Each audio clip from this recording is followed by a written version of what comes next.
En efecto, estamos estudiando en nuestro estudio bíblico, estamos considerando el libro de Números en el Antiguo Testamento. Y nos hallamos en el capítulo 25, en los llanos de Moab, en las cumbres de las peñas estábamos en relación con Dios y sus sentimientos para con su pueblo amado, pero visto bajo la visión del Todopoderoso. Se nos presenta en su posición perfecta ante Dios. Pero ahora Israel, visto en los llanos de Moab, se nos presenta bajo la condición, bajo su condición ante Dios. La verdad es que, apreciados hermanos, que Dios no revoca jamás su decreto sobre la posición de su pueblo amado, pero sin embargo, Él juzgará su conducta cuando no va conforme de aquella posición. La generación que salió de Egipto aquí alcanza el colme de su impiedad y llegará a su fin. Hasta el momento se habían narrado varias rebeliones contra el Señor y contra Moisés, pero ahora se entregan sin freno a la idolatría y a las más bajas pasiones. Israel había salido victorioso de los ejércitos enemigos y también se había visto libre de los poderes de la magia, pero sucumbe ante la seducción de los cultos idolátricos. El santuario de Baal en Peor estaba en el límite entre Moab y Madián. Y este era frecuentado por los madianitas, que son nómadas. Es así que los madianitas y los moabitas se habían puesto de acuerdo para dañar a Israel contratando a un profesional de la maldición. Y no lo consiguieron, sin conseguirlo.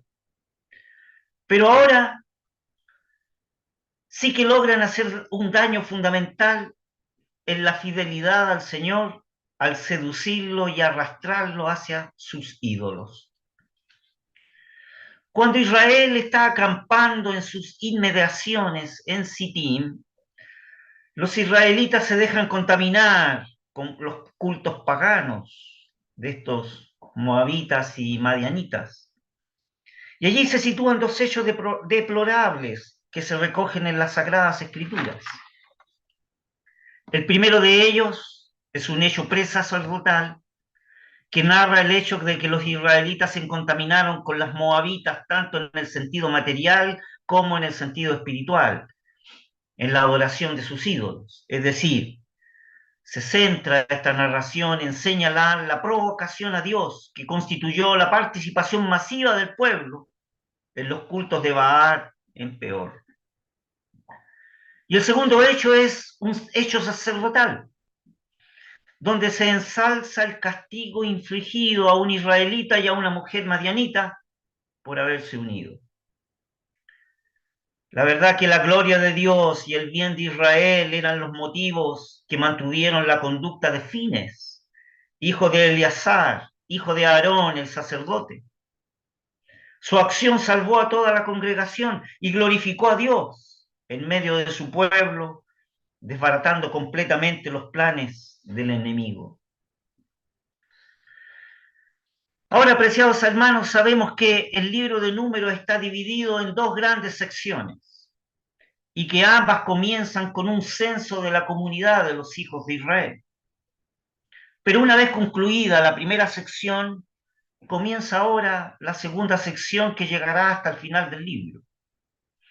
Recordaremos que la primera sección comenzaba con un censo de la generación que había salido de Egipto y estaba protagonizado por aquellos hombres y mujeres que constituyen un pueblo santo, pero sus repetidas murmuraciones contra el Señor los había hecho indignos de entrar en la tierra prometida.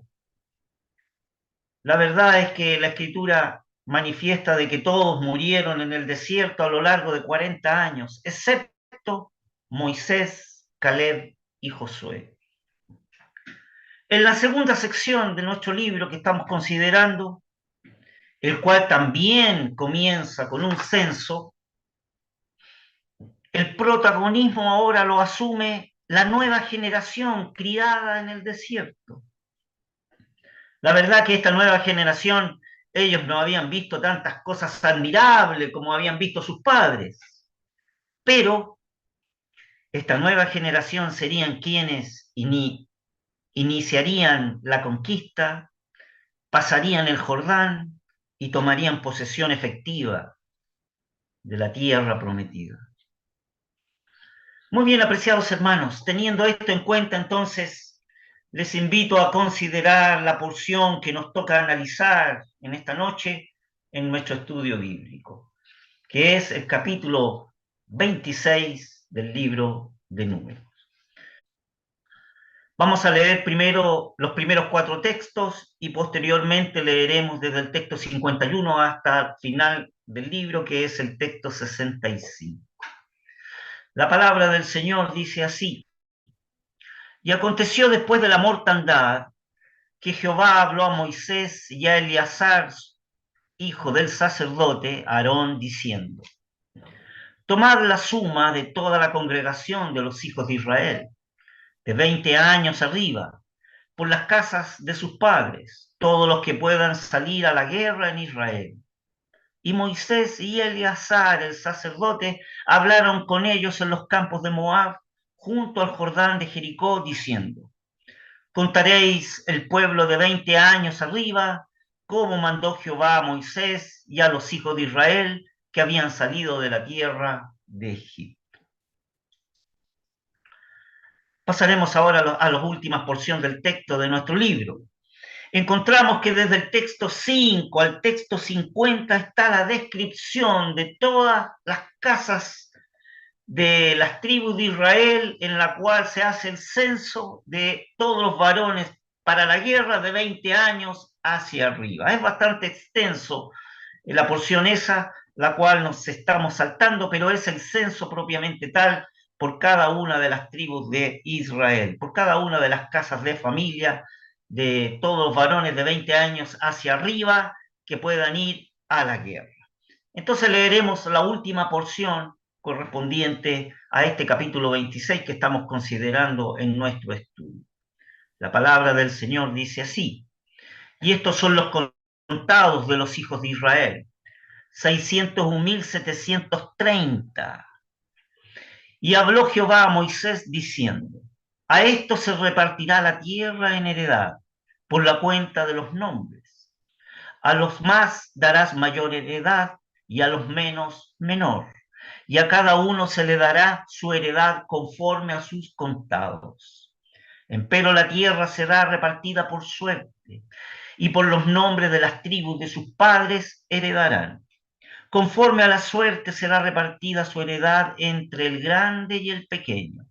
Y los contados de los levitas por sus familias son estos: de Gersón, la familia de los gersonitas; de Coat, las familias de los coatitas; de Merari, la familia de los meraritas. Estas son las familias de los levitas: la familia de los libnitas, la familia de los hebronitas, la familia de los mahanitas, la familia de los musitas, la familia de los coritas, y Coat engendró a Amram. Y la mujer de Amram se llamó Jocabed, hija de Leví, la cual nació a Leví en Egipto.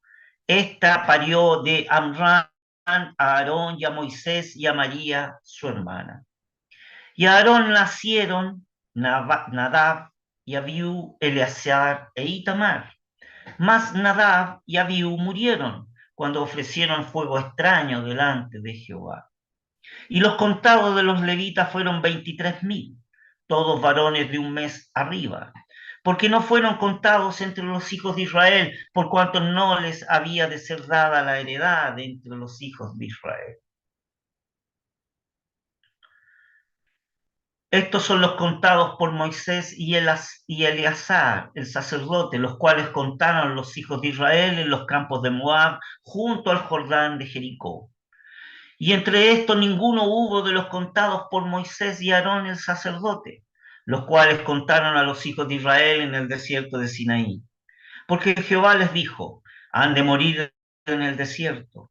Y no quedó varón de ellos, sino Caleb, hijo de Jefone, y Josué, hijo de Nun. Que el Señor bendiga su palabra. Aquí tenemos entonces, apreciados hermanos, la segunda enumeración de los hijos de Israel cuando están a punto de entrar en la tierra prometida. Y cuán triste es considerar que los 600.000 hombres de guerra que fueron enumerados al principio, en el primer censo, solamente 2 habían sobrevivido, Josué y Caleb. Los cuerpos de todos los demás cayeron en el desierto. Tan solo 2 hombres de fe sencilla quedaron para recibir la recompensa. Cuán solemne es esta instrucción, entonces, apreciados hermanos. La incredulidad impidió a la primera generación de entrar en el país de Canaán y la hizo morir. Esa incredulidad la hizo morir en el desierto. Vamos a leer una porción en el Nuevo Testamento, allá en la Epístola a los Hebreos, en su capítulo 4, el texto 1 y 2. Mire lo que dice la palabra del Señor en la Epístola a los Hebreos, capítulo 4. Temamos, pues, que quedando aún las promesas de entrar en su reposo, parezca alguno de vosotros haberse apartado, porque también a nosotros se nos ha evangelizado como a ellos. Mas no les aprovechó el oír la palabra a lo que la oyeron sin mezclar fe. La oyeron sin mezclar fe. Aquí está, apreciados hermanos, el gran secreto práctico para una vida cristiana, efectiva y eficiente. La palabra de Dios mezclada con fe. Preciosa mezcla, ¿verdad? La palabra de Dios, inspirada por el divino autor, pero mezclada con la fe que tiene el creyente en Dios. La palabra de Dios mezclada con fe. Preciosa mezcla. Fíjese, apreciados hermanos, que podemos oír mucho, podemos hablar mucho, podemos profesar mucho, pero lo cierto es que la medida del verdadero poder espiritual, ese poder para poder allanar nuestras dificultades, ese poder espiritual para vencer al mundo, ese poder espiritual para poder apropiarse lo que Dios nos concede, la medida de ese poder es simplemente la de la mezcla de la palabra de Dios con la fe, una vez dada a los santos.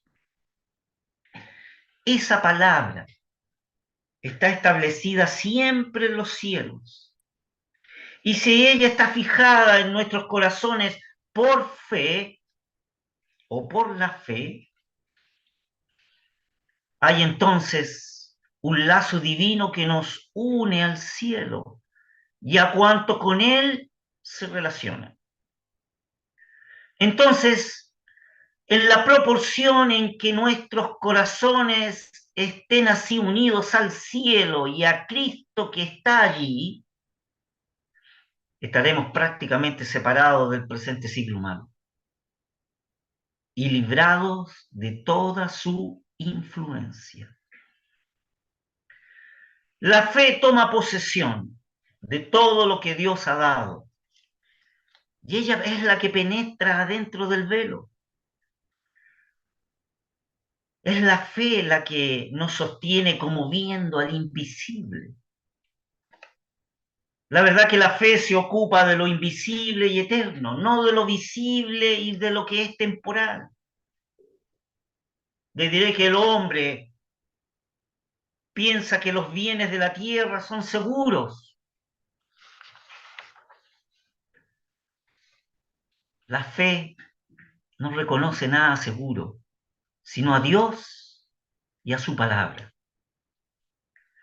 La fe toma la palabra de Dios y la oculta en lo íntimo del corazón y la conserva como un tesoro escondido. El feliz poseedor de este tesoro se vuelve enteramente independiente del mundo. Fíjese que aquel que posee este tesoro puede ser pobre en cuanto a las riquezas de este mundo, perecedero. Pero si es rico en fe, posee las indecibles riquezas de Dios, los bienes permanentes y la justicia, y posee las riquezas insondables de Cristo. Fue la ausencia de esta fe bendita que estamos considerando lo que detuvo a Israel para entrar en la tierra prometida. Fue la ausencia de esta fe bendita la que mantuvo a Israel fuera de Canaán. Y que la causa de los 600.000 hombres cayeran en el desierto. Es también la ausencia de esa fe, apreciados hermanos, la que tiene a millares de hijos de Dios en la esclavitud. Y es la ausencia de esa fe bendita y sencilla y sincera en la que congoja muchas veces los corazones de sus hijos, cuando deberíamos andar en luz y en libertad. Y todo lo contrario, se está en abatimiento y en la tristeza, cuando deberíamos andar en el gozo y en el vigor de la plena salud espiritual.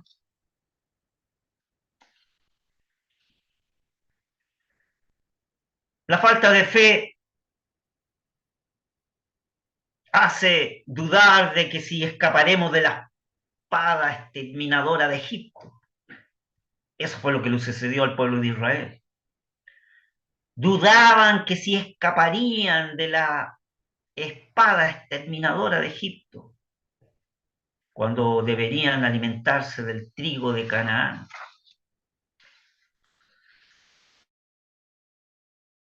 ¿Pero qué es la fe? Hay una definición acá en la epístola a los Hebreos, ¿verdad? En su capítulo 11. Podríamos leerla y recordar y poder considerar allí algún aspecto importante de lo que es la fe. ¿Qué dice la palabra del Señor en la epístola a los Hebreos, en su texto 1? En la definición de lo que es la fe. Es pues la fe la sustancia de las cosas que se esperan, la demostración de las cosas que no se ven. Y allí la definición del texto, al menos en español. Fíjese que en el griego koiné, con que fue escrito el Nuevo Testamento, expresa así el texto en el original propiamente tal. Dice, y es fe de lo que se espera, base segura de realidades, prueba convincente, no de lo que se ven. Así reza el texto en el griego koiné, es decir, en el reflejo de los manuscritos originales. Es fe de lo que se espera, base segura de realidades, prueba convincente, no de lo que se ven. Así reza el texto en el original, o en el reflejo de los manuscritos que nos han llegado desde el original. Entonces la fe es una firme seguridad. Fíjese que llama la atención, apreciados hermanos, el sustantivo que se utiliza en este texto en griego que acabamos de considerar. Hay un sustantivo en griego que es la palabra hipostasis, y deriva de una preposición hipos, que esa preposición equivale a decir en español debajo de. Y además este sustantivo está unido a un verbo, el verbo istemi, que expresa la idea de colocar o poner. Por lo tanto, el sentido del texto es colocar una base sobre la que se sustenta algo. Esa es la idea principal del texto. Es decir, lo que sirve de base a las cosas que se esperan. Cuando se dice es pues la fe, la sustancia de las cosas que se esperan, allí la sustancia de las cosas que se esperan, en el fondo es lo que sirve de base de las cosas que se esperan, ¿no es cierto? Y sobre esa base se sustenta algo. ¿Y qué se sustenta? ¿Ah? Lo que se sustenta es retener una firme confianza, dar una solidez o una firmeza en medio de la movilidad cambiante de todo lo que le rodea a la experiencia humana. La verdad, apreciados hermanos, que la fe en sí no hace nada. La fe en sí misma no hace nada, pero ella deja que Dios lo haga todo. Además, la Escritura revela de que la fe es también la convicción de lo que no se ve. Y lo que no se ve son las realidades. Fíjese que ahí es usado un sustantivo en el griego, en el original, que es elegkos, elegkos, y se establece como una realidad y no como una teoría. Es electo, elegkos es una manifestación de realidades, no de teorías propiamente tal. Entonces la fe es el instrumento que aporta las pruebas convincentes de lo que no se ve. Y esto da la base firme de lo que hablábamos, ¿no es cierto? Que propiamente tal, ¿no es cierto? Colocamos y asentamos algo sobre algo, ese verbo istemi que expresa colocar, poner, en que se pone algo debajo de, sustenta la base firme. Entonces, la fe de realidades es el instrumento que aporta las pruebas convincentes de lo que no se ve. Y esto da la base firme dentro del alma cristiana a las cosas que se esperan. Y por cuanto se esperan, aún no se ven. Entonces la fe presenta pruebas convincentes de lo que no se ve. Es decir, las cosas que hasta ahora no tienen existencia se hacen reales y verdaderas en ese ejercicio de fe. La fe viene a ser la garantía de que existen esas cosas, conociéndolas por la palabra de Dios y por las promesas de Dios y aceptándolas por fe. Y aquí encontramos lo que en este capítulo podemos extraer como una lección espiritual para nuestras vidas. La palabra de Dios mezclada con una fe sencilla y sincera. Esa fe que podemos definir que es creer, confiar y obedecer. Una preciosa mezcla, apreciados hermanos, una preciosa mezcla de que si el pueblo de Israel hubiera tenido esta preciosa mezcla,